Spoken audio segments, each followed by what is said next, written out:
हरे कृष्णा, राधे राधे। आज मैं आपके साथ सकट चौथ माता की कहानी सुनाने जा रही हूँ। तो शुरू करते हैं गणेश वंदना से। ओम गण गणपताय नमः। आप लोग जानते हैं सकट चौथ यानी गणेश जी का व्रत। इस दिन महिलाएं अपनी संतान के लिए व्रत रखती है और पूरे दिन निर्जल रहकर व्रत करती है।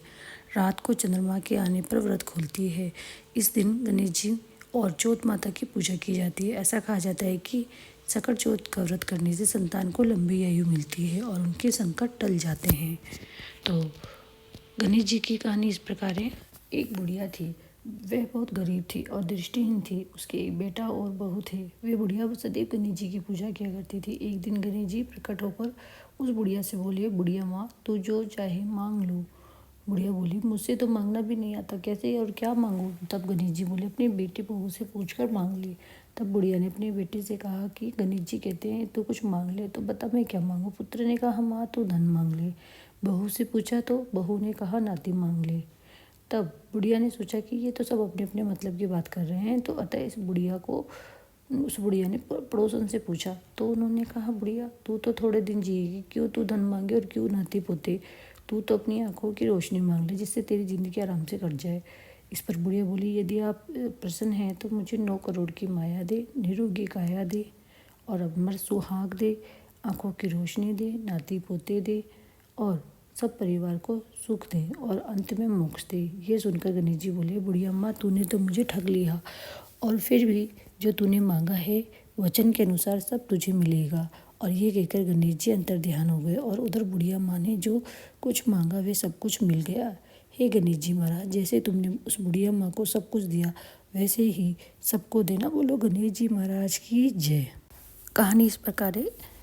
एक शहर में देवरानी जेठानी रहती थी। देवरानी गरीब थी और जेठानी अमीर थी। देवरानी हमेशा गणेश जी की पूजा और व्रत रखती थी। देवरानी का पति जंगल से लकड़ी काट कर बेचता था और देवरानी घर का खर्चा चलाने के लिए जेठानी के घर पर काम करती थी और शाम को जो भी बचा हुआ खाना होती थी वो लेकर आ जाती थी अपने घर, अपने बच्चों के लिए, अपने पति के लिए। माघ महीने में गणेश जी का व्रत आता है, फिर वो सकट चौथ माता का।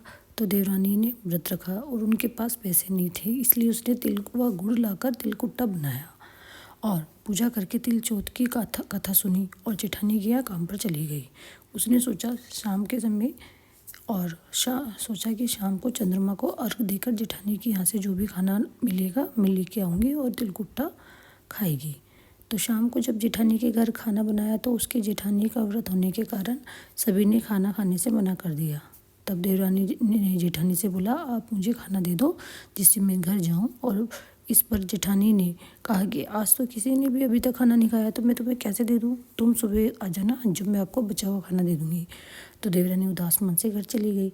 देवरानी के घर पर पति बच्चे सब आस लगाए बैठे थे कि आज तो त्योहार है, अच्छे से पकवान बनेंगे तो हमें खाने को मिलेगा। लेकिन जब बच्चों को पता चला कि आज तो रोटी भी नहीं मिलेगी तो बच्चे रोने लगे और उसका पति भी उसके ऊपर गुस्सा हो गया और कहने लगा कि दिन भर काम करने के बाद भी वे 2 रोटियां नहीं ला सकती।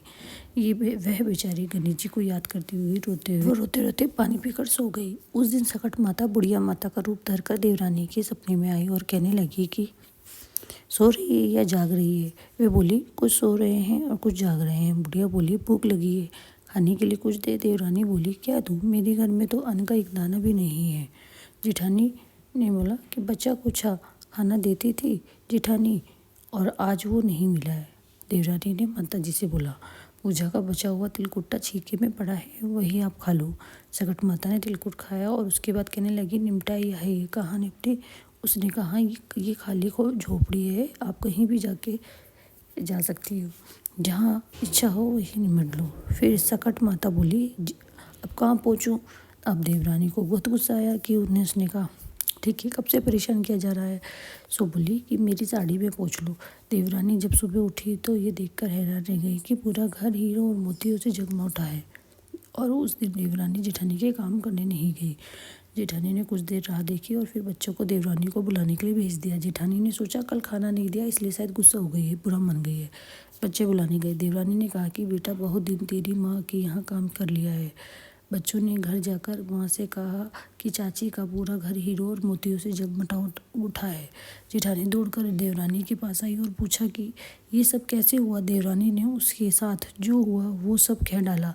उसने भी वैसा ही करने की सोची। उसने भी सकट चौथ के दिन तिलकुट्टा बनाया। रात को सकट माता उसके सपने में आई और बोली, भूख लगी है, मैं क्या खाऊं। जेठानी ने कहा कि आपके लिए चीकी में रखा है तिलकुट्टा, फल और मेवे भी रखे हैं, जो चाहे खा लो। सकट माता बोली, अब निपटे कहाँ जाऊँ।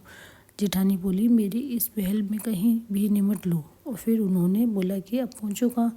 जेठानी बोली, कहीं भी पहुँच लो। सुबह जब जेठानी उठी तो घर में बदबू गंदगी के अलावा कुछ नहीं था। हे सकट माता, जैसे आपने देवरानी पर कृपा की, हम सब पर कृपा करना। बोलो सकट चौथ माता की जय, गणेश भगवान की जय।